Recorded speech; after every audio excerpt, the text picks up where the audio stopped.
आज का हमारा टॉपिक है डिविजिबिलिटी रूल, या फिर इसको भाजकता के नियम, या इसको विभक्ति के नियम भी बोल सकते हैं। ये बहुत ही इंटरेस्टिंग टॉपिक है।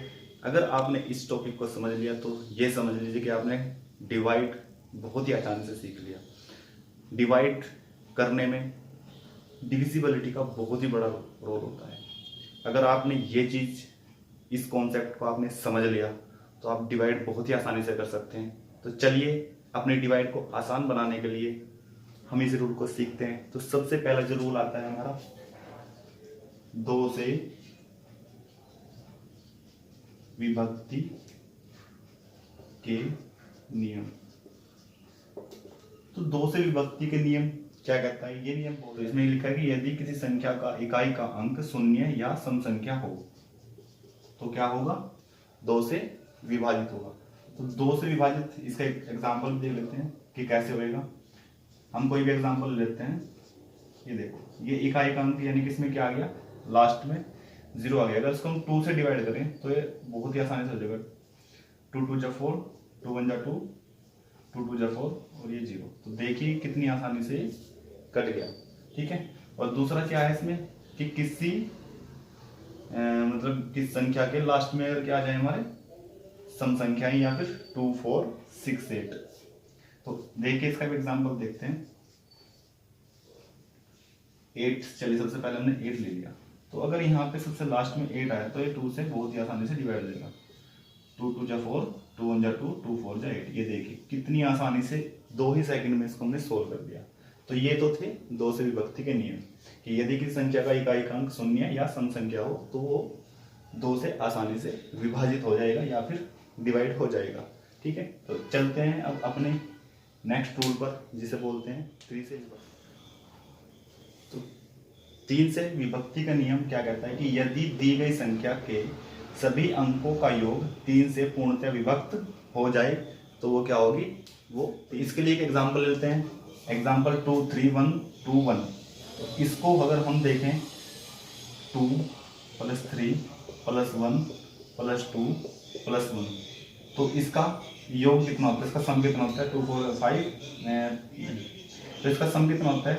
2 3 5 1 6 7 8 और 9। यानी कि कितना आया? 9। अब 9 क्या है? 3 से पूरा पूरा डिवाइड हो जाएगा। तो इसका मतलब ये संख्या जो है वो 3 से क्या हो जाएगी? डिवाइड हो जाएगी। ठीक है। और नेक्स्ट रूल है हमारा 9 से भाजकता के नियम। तो 9 से भाजकता का नियम बिल्कुल सेम 3 की तरह ही है। तो देखिए कैसे, यदि किसी दी गई संख्या के सभी अंकों का योग 9 से पूर्णतया डिवाइड हो जाए या फिर विभक्त हो जाए। तो चलिए इसका एक एग्जांपल देखते हैं। कोई भी एग्जांपल ले लीजिए, जैसे 75 46 23। हमने एग्जांपल लिया है। तो चलिए इसको देखते हैं कि कैसे डिवाइड होएगा। तो पहले क्या करेंगे, इसके अंकों को अलग अलग हम ऐड करेंगे। चलो देखते हैं इसका सम कितना आता है। तो अगर हम इसके अंकों को जोड़ें तो कितना आएगा? 27। और आपको पता है कि 27 क्या होता है? 9 से डिवाइड हो जाएगा। 9 दिया 27, ये 9 3 जा 27। तो इसका मतलब ये जो संख्या दी गई है ये क्या होगी? 9 से पूर्णतया विभाजित हो जाएगी। ठीक है। तो चलिए अब हम नेक्स्ट रूल में, नेक्स्ट रूल हमारा आता है 5। ठीक है। यानी कि 5 से विभाजकता के नियम। तो अगर 5 से हमें विभक्त करना है तो उसका नियम क्या होता है कि यदि किसी दी गई संख्या का इकाई का अंक 5 अथवा 0 हो, ठीक है, तो क्या होगा? वो 5 से डिवाइड हो जाएगा। तो चलिए देखते हैं इसको कैसे डिवाइड होगा। अगर हम यहाँ पे कोई भी रैंडमली एक नंबर ले लेते हैं, ठीक है, जैसे कि 7 2 3 4 0। तो इसके लास्ट में क्या आ गया हमारा? 0।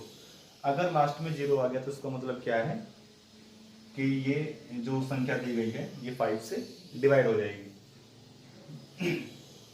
और दूसरा क्या है कि अगर किसी संख्या के अंत में या फिर लास्ट में या इकाई के स्थान पर 5 आ जाए तो भी क्या होगी? ये संख्या 5 से विभाजित होगी। जैसे कोई संख्या लेते हैं, ये लीजिए, इसमें क्या आया? लास्ट में 5 आ गया। तो ये संख्या भी क्या होगी? 5 से डिवाइड हो जाएगी। देखिए कैसे, 5 4 जा 20, 5 1 जा 5। तो ये देखिए कि ये 5 से जो है पूरी पूरी डिवाइड हो गई। तो इसका रूल बहुत ही आसान है। बस हमें देखना है कि संख्या के इकाई के स्थान पर 5 या 0 आ रहा है या नहीं आ रहा है। अगर आ रहा है तो 5 से डिवाइड हो जाएगा, अगर नहीं आ रहा है तो 5 से डिवाइड नहीं होगा। और ये बहुत ही सहायता करते हैं हमें डिवाइड को सॉल्यूशन करने में, ठीक है। और इसका नेक्स्ट रूल जो है वो है 4 से भाजकता के नियम, ठीक है। यानी कि 4 से अगर हम किसी को देखेंगे कैसे डिवाइड होगी या नहीं होगी, तो उसको डिवाइड को देखने के लिए क्या करना है, हमें यहाँ पे रूल चेक करना है। तो देखिए कि कोई दी गई संख्या 4 से डिवाइड तभी होगी जब उसके दहाई और इकाई अंकों से बनी संख्या 4 से पूर्णतया डिवाइड हो जाए। तो चलिए इसका एग्जाम्पल देखते हैं, एग्जाम्पल से आपको अच्छे से समझ में आ जाएगा। जैसे कि 9, 8, 2, 4, 3, 2। तो हमें क्या करना है, बस ये दो प्लेस हमें देखने हैं कि यहाँ पे क्या लिखा हुआ है।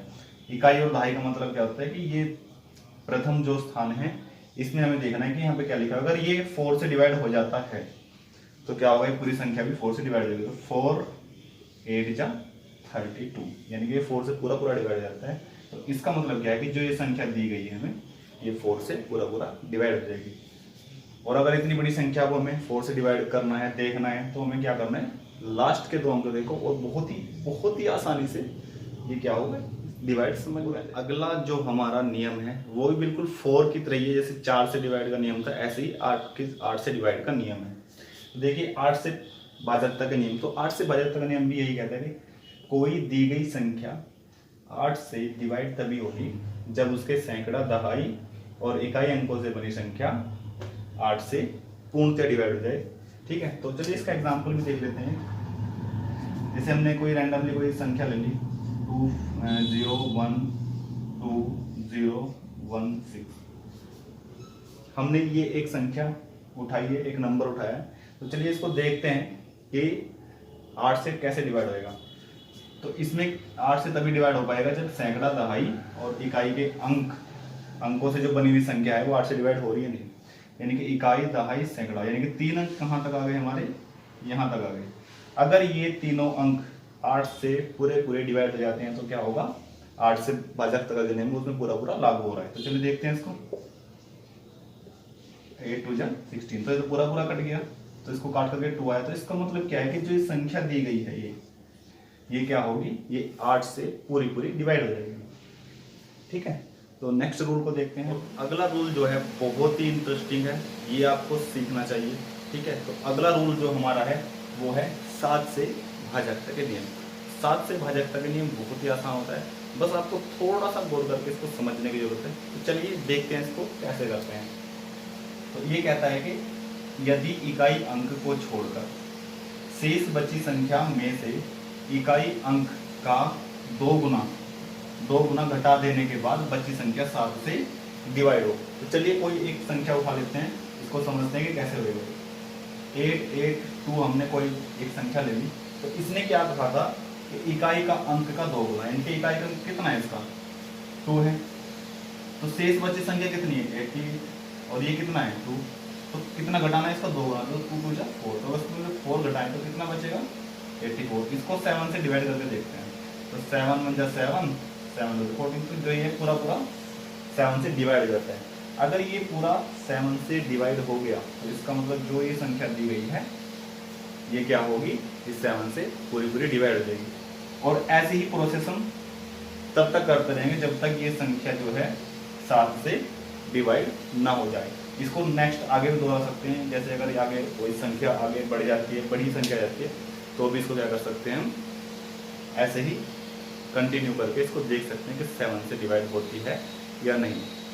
तो आज हमने डिवाइड को आसान बनाने के लिए ये बहुत ही अच्छी ट्रिक सीखी है, ठीक है। इसको आप करके देखना, इसका जितनी भी आप प्रैक्टिस करेंगे उतना ही अच्छा रहता है। इसकी प्रैक्टिस करने से क्या होगा, आपका जो डिवाइड है वो बहुत ही आसान हो जाएगा और बहुत ही आसानी से आप डिवाइड को कर सकते हैं। एलसीएम हो, एचसीएफ हो, वो भी बहुत ही आसानी से आप निकाल सकते हैं। और अगर आपसे ये रूल पूछे जाएं तो आप ये रूल भी बहुत ही आसानी से बता सकते हैं। और एग्ज़ाम की अगर नज़र से देखें तो ये बहुत ही इम्पोर्टेंट नियम है, ये आपको सीखने चाहिए। चलिए मिलते हैं नेक्स्ट वीडियो में, तब तक के लिए जय हिंद।